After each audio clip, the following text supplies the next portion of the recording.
this coal load is just pulled to a stop right here in town. Now, if this was a freight train, I mean something with rides, it'd be pretty convenient to get off here or on. Being that these are more or less unrideable coal cars, it kind of sucks. So what they're going to do here is put 3 or maybe 4 extra engines in the middle of the train to go over Bozeman Pass. These are going to be manned, meaning that there's guys in there that will see you. They're not remote control. It's at this stop here in Livingston that you can get on or off. Going on here though, these trains only stop going west to add engines, pretty much. So I'm gonna need, basically, I'm gonna have to hitchhike to go east. It's very sporadic that these trains stop going east because they add helper engines in Bozeman to go over the pass, and those are often detached while the train is moving, coming down the pass. So a lot of the trains coming through here are coal, coming from Wyoming, basically actually going to Canada. And as you can see here, these coal cars don't really have any place to ride in the ends. You could get in the coal up here, but also that's going to be filthy. So it's kind of just sucks because you really don't have anywhere. This one here you kind of could get in. It's got a little area here, but you could, right there you don't really got a lot of space. It's not like a platform. So basically these trains are useless for hobos.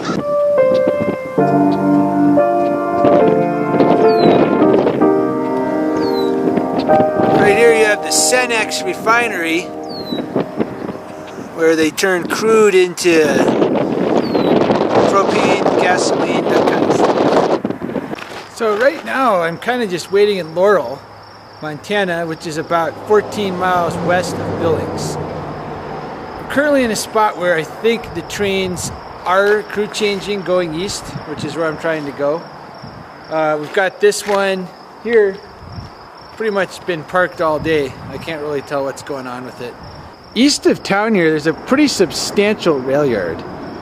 Right now I'm a little bit west. I don't know if you can tell from here, probably not, but enormous 5-direction train yard out of there. You can go to Denver, you can go to South Dakota, you can go to Great Falls, Montana, you can go to Wyoming. So there's a lot of choices.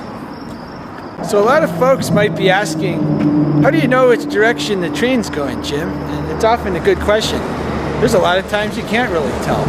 But I could point a couple of things out about this one. The fact that it's got loaded wood means it's coming from the west. There's no lumber anywhere east of here that I'm aware of. So that means it's coming from Pasco, Washington, Missoula, Montana, somewhere like that. So I guess what that means is you should first know where the train's not going. This train is not going west out of Laurel. You've got to know, the basics about the industries in the country. You need to know where the forests are. There's no forests in North or South Dakota or Minnesota. All the lumber goes west to east, and then possibly south as well. This tanker has got propane or liquefied petroleum gas in it. So if you can determine if it's full or empty, that can help as well.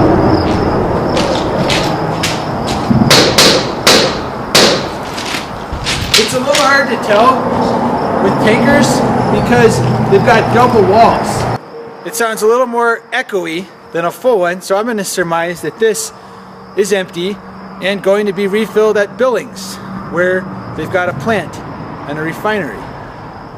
Another indication that this train's probably not going to go east of the train yard without breaking up inside. 3082, 1824, hydrochloric acid 1789. This is all at Laurel. This is Amietol, A-M-I-E-T-O-L. And then we've got a 1760 here. This gray, attractively painted, new-looking one. Another indicator is who owns the car. These grain hoppers here say DME. That's the rail car owner, which is Dakota, Minnesota, and Eastern. That's a short line based out of North Dakota and South Dakota. Therefore, there's a very good chance these rail cars are going to go there too. Box cars such as this one basically have zero identifiable attributes to know where they're going. So obviously, there's a lot more that goes into this as well, but the basics are the type of cargo, who owns the car, and then you can basically determine where it's not going, where it is going, where it could be going, and from there it can give you a better idea. That said, knowing exactly where the train is going is not always possible. Very often it's not, you can't even tell at all because there's not any of these identifiable attributes of any of the rail cars. In that case, it still is a gamble, especially at a junction where the train hits it at high speed.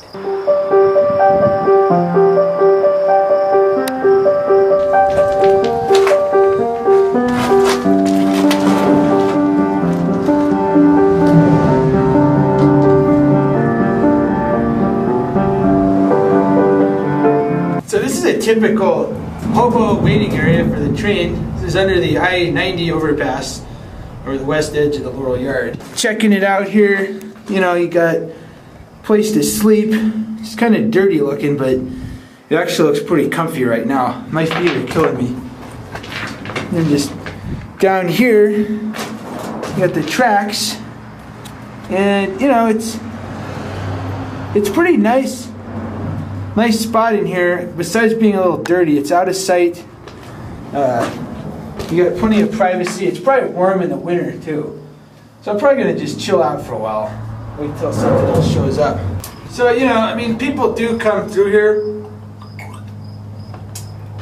There's definitely evidence of it. I'm not too worried about anybody too dangerous. I mean, it always could happen. But the evidence around here makes me think there's about a couple of people a month, and that they're just harmless, dirty kids or old timers. I don't really sense there's a dangerous group that comes under here, because there's no dead bodies or blood or bloody knives or anything like that, or threats written here. So I feel pretty safe. It's a little dirty, but my feet are killing me, and I just got this deal on yellowtail Riesling. This was like $6 at the gas station. So I'm gonna drink that and kick back.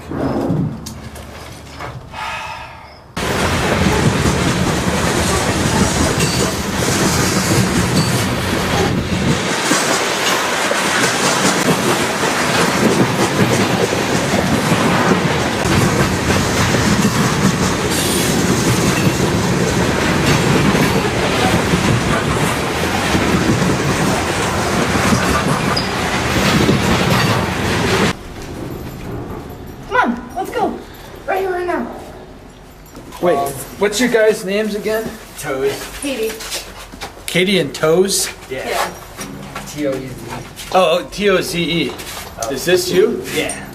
We just put this. Nice. See? Okay, so that's Katie's. I feel like I've seen that. That's Toes. And then the two dogs, we got Ava and Yeah. Yeah. They're nice animals. Yeah stands for Emilius Edron Huxley. Emilius is elegant for, Chinese for elegant, and it's Urban Dictionary for dirty boy. So he fits all the These pooches were not initially friendly because they shouldn't, because they're security. Yeah, they were barking at you. They're reasonable. They usually get offended when people walk up to our cars. But they know good people and Yeah, this is a Simon flute. help them get this girl on a date. Nice. So, I think that's why she brought us the styrofoam cups. Yeah, and on the other side, we wanted to like write on the back, and then when they're about to drive away, just be like, "Psych, it's for crack." It's a bypass that people just change everything to KFC instead of Kentucky Fried Chicken, and so they could bypass a bunch of liberals actually. Yeah, well, you know, there's enough in the trash usually on top. Oh yeah. Times have been changing though. They've been closing down a bunch of the good ones by the track. Yeah, ramen. These guys are super generous. I give them some chicken. Look at this. Those apples look so bright and shiny. They are very shiny apples. Yeah. They're like those like really white apples when you bite inside of them. Not like the big. Yeah, you know, I know. They're like the little. So you guys are heading off, hitchhiking to Michigan. That's cool. We'll end up at a perfect spot like this, but then like Yeah, I mean, we don't really have time. if you got a deadline, freight trains are not the best. Well, anyway, thanks for talking on the camera here. That's cool. Yeah.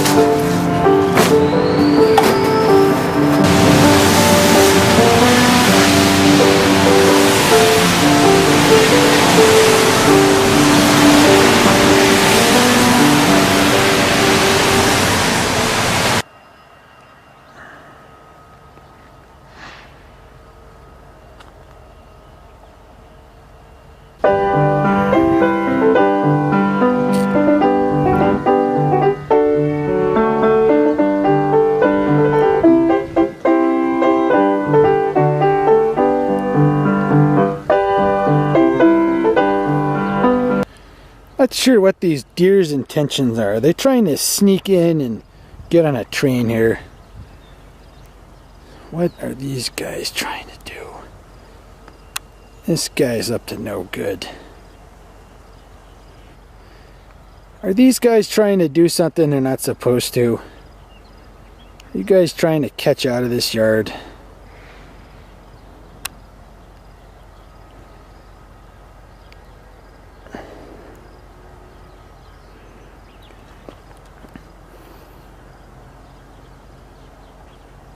Wow. Do not have a natural instinct about it.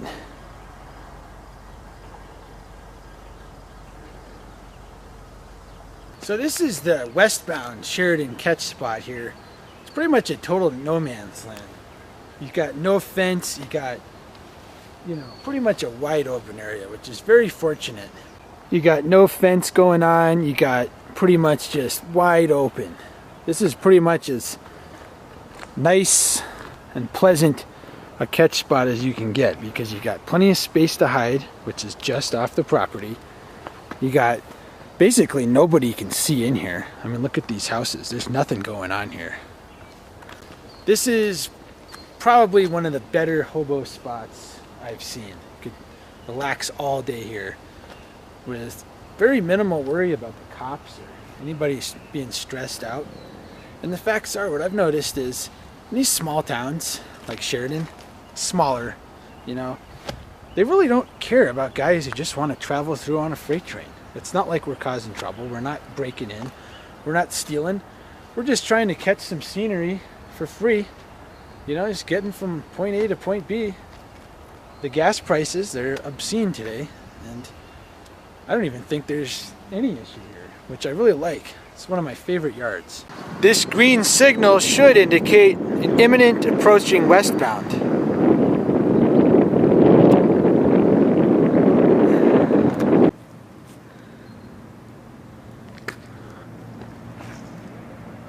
Well, this is the main drag of Sheridan, Saturday at 11 o'clock. And what's kind of making me think is all those new faux country songs talking about Saturday night at the bar in the small town is pretty ridiculous, because there's nothing going on here at all. They got murals like this nonsense all over the place, but the reality is there's nothing going on. I'm kind of bored, disappointed that there's like not even anything but a couple dive bars going on right now. So probably gonna head back to the train tracks and get the next train out of here. It's the best solution as soon as you start getting bored. Like Kenny Chesney and Jason Aldean and those guys, they're all talking about Saturday night at the bar in the small town. Justin Moore, I think his name is, Small Town USA. Where is this bar with the Cowboys?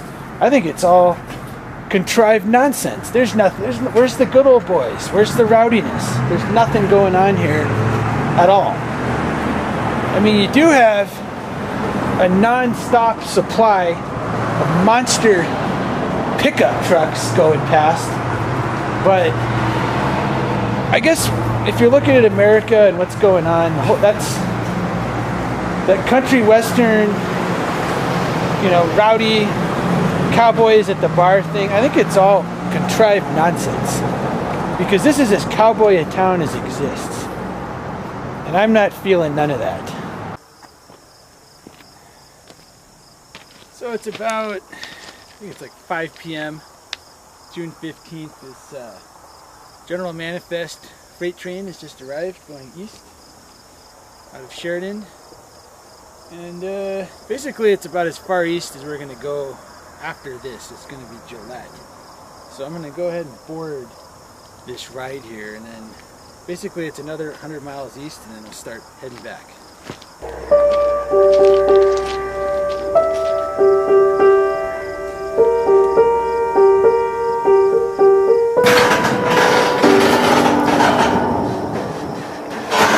Come on! Come on! Come on!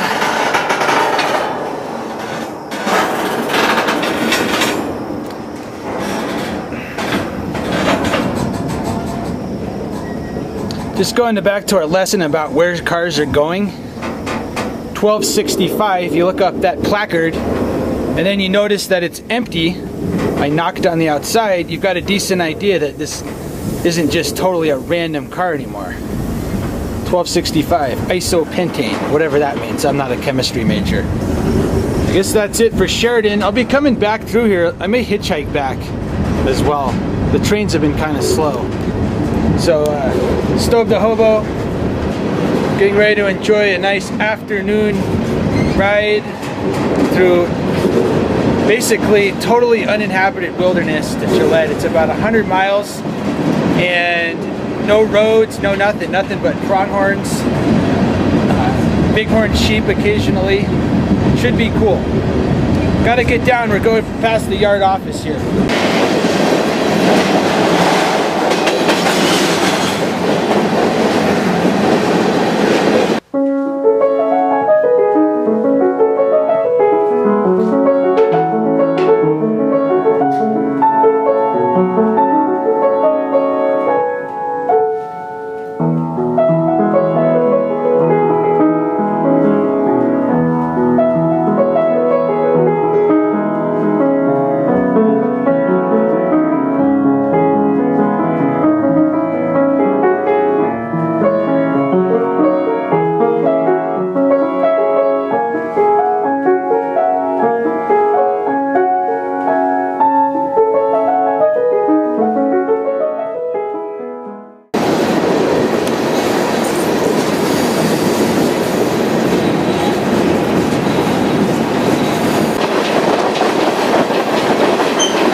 Stobe the Hobo, top of this tree.